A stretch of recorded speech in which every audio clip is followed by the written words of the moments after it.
right.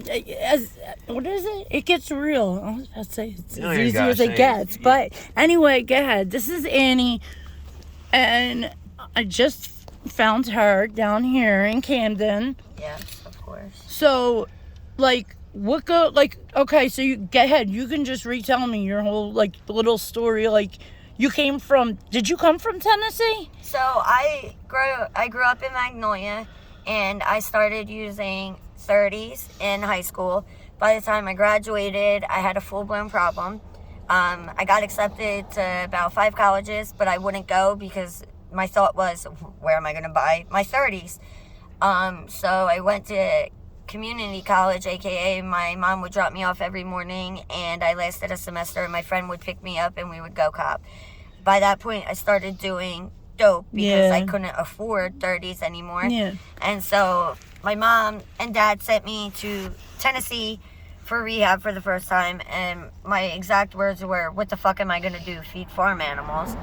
So I really was in Dixon, Tennessee, which is 45 minutes from Nashville, and then I ended up doing 28 days there, and I moved into a halfway in Nashville, and I stayed clean for 3 months, and then I relapsed, and I ended up living in a car that I financed without my mom and dad's permission in Tennessee, which eventually I sold to a dope dealer. And so I ended up in a bando in Tennessee, in Nashville, on what they call Dick Pike, which is Dickerson Pike, but I wasn't selling, you know, but that's where I was. And then I ended up so bad, I went to treatment to the same place I had originally went, but I AMA'd 3 times. I was 77 pounds. My dad drove down to Tennessee and drove me to North Carolina, where I went to treatment again. And then I left and was going to move into a halfway there. And 3 days after getting out, I got kicked out because I got high. Yeah. So I went back to North Carolina treatment, and then I moved back home. And I've been in and out treatment so I had a full-blown problem by the time I was 17, 18. I just turned 30 in November. I had never been arrested. And then in June of this last year, I got arrested my first time because I was what I called a pampered, privileged addict, because I was still having my mom and dad kind of enable me, so to speak, by giving me money and stuff. And they stopped giving me money and started giving me tough love. So I started boosting to support my habit, because I don't knock any hustle, but that was just the quickest, easiest. Yeah. So I started boosting, and I got away with it for a couple months. I was pretty good at it, I thought. And I've gotten arrested about 17 times since. I just got arrested again last night. I had 13 warrants that I got ROR'd for somehow, because they're all petty. I don't know what they call them, misdemeanor. No, not a misdemeanor. Larceny. Larceny, yeah, because it was all shoplifting, no felonies. I never killed nobody. But I have Hep C. I had Hep C. I took Epclusa. I got the treatment, and then my piece of shit sperm donor, ex, found out he had it again before we split, and now I have it again. Yeah. I have no job. I have no phone. I have no family. I can't get a job in retail anymore, which is what I was working, because of all my shoplifting charges. I haven't really talked to my family in months now. The only time I eat is if, I steal something, or there have been times where honestly we've resorted to going into a trash and finding things that are barely eaten, or the other day we got Burger King that was 3 cheeseburgers thrown away, and we were like, oh, come up. Hey, it happens. And then the weird thing is that my best friend that I grew up with is now a whatchamacallit, to you, she's like a mentor in a way. Yeah, not a mentor in a good way, but she looks over you though. She does. And you two are really good friends. She does. I consider her my sister. But she just got herself back out here on the streets too. She pulled me out of a really dark place.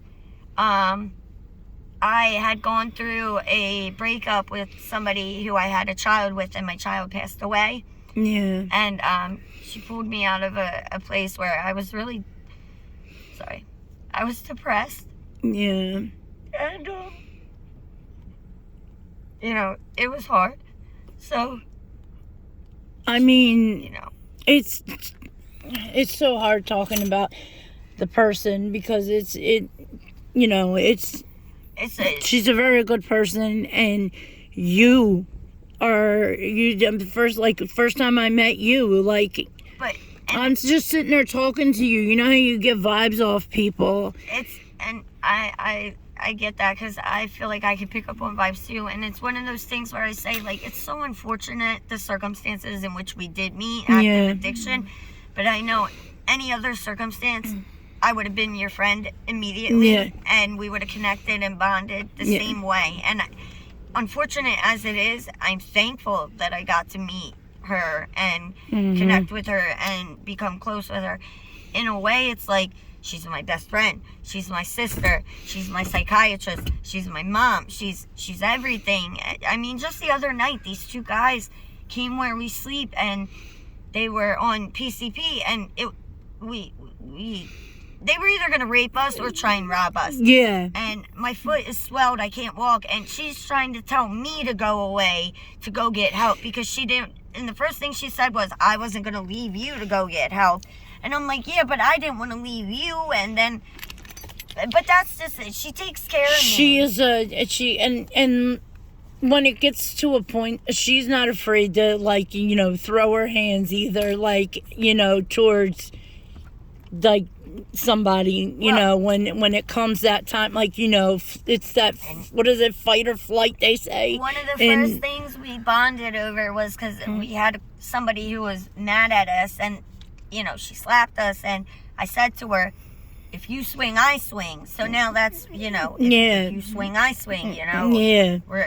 She has this stupid little thing she says where she's going to pick me up by my arms and swing me, and I'll kick my feet at everybody. So that's how we're going to dominate the world. But, no, I mean... You no matter what, you were still friends? Did you leave out here? So I was back home, and I was still using, and I had, of course everyone, she's out, and I knew she was doing good, so I didn't want to reach out. Yeah. And then I seen her out here, and she, was copping, and she gave me a ride home, and a week or so after that, she hit me up, and, she said she was going, and I went with her.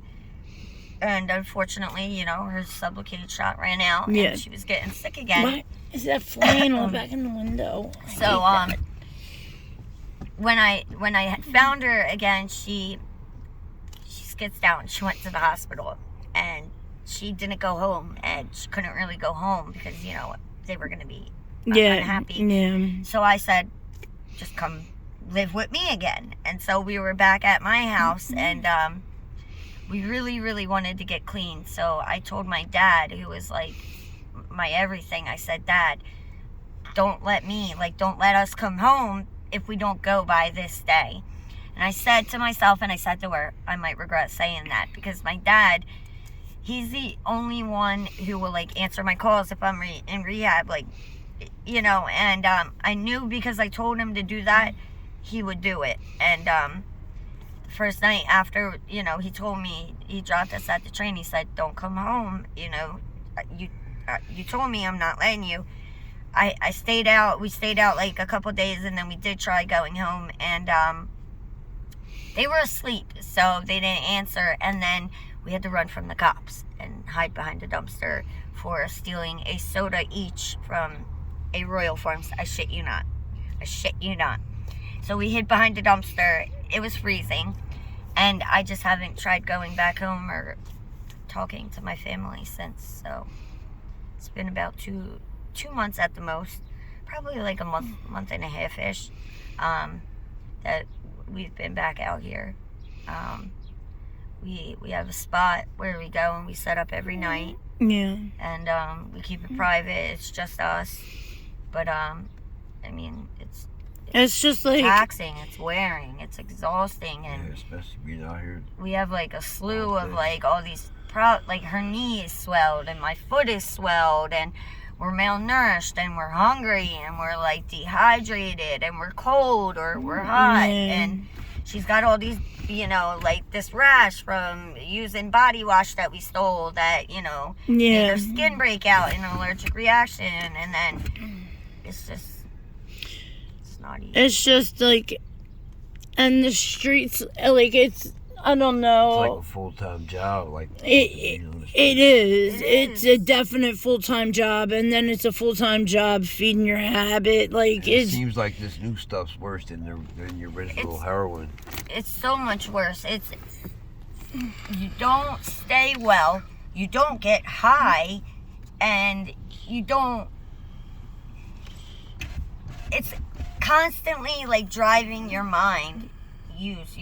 Yeah. Not even that. I have mental health problems, so I'm bipolar depressive.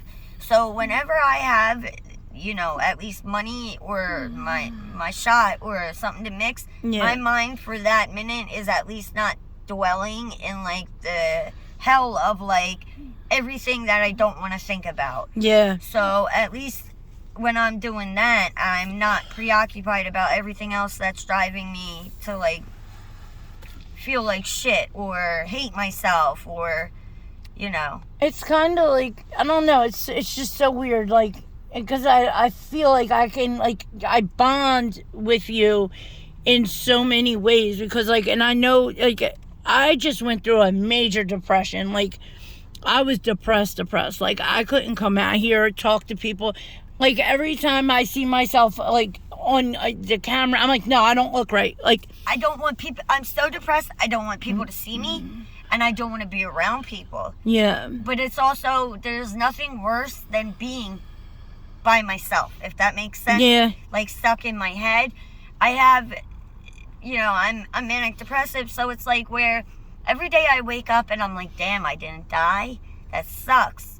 But it's also, so I'm not suicidal active. It's more of like what they call suicidal ideation passively, where it's like I'll think about, damn, I'd rather be dead because it's easier. Yeah. But then at the same time, it's like I know there's a better way of life, and I know I'll never be clean if I don't like tackle my mental health.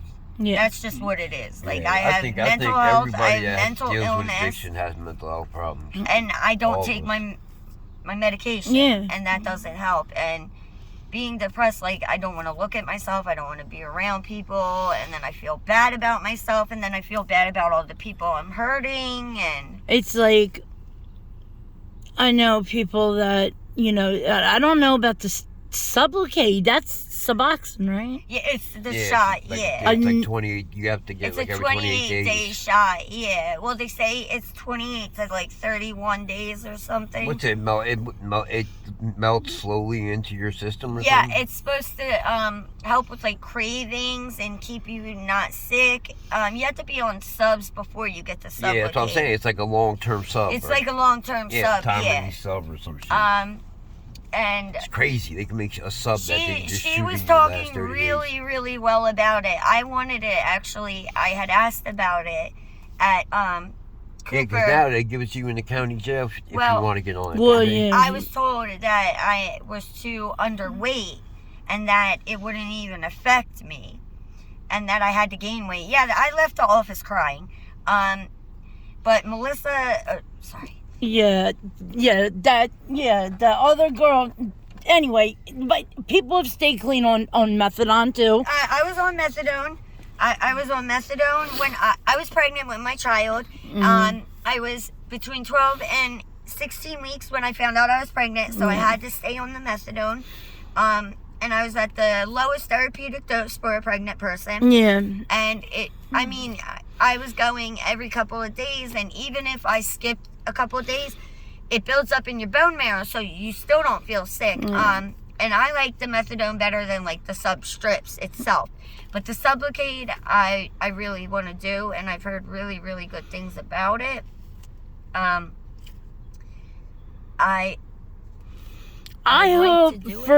hope that you can do it. Like, I really do. I genuinely do. How old are you? So I just turned 30 in November.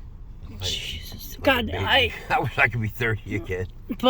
But that's when, like, when I was out here on the streets, like, it was like, I feel like I could say different. It was worse. But it was worse then because homeless people weren't anywhere. But you know what? The same shit though. Like when I was out, like Camden was by myself would be when you were in jail. So anyway, when he would be in jail, it would be like when I would come out here. But I would, you know what I mean? Like be so-called say I was clean, like, you know.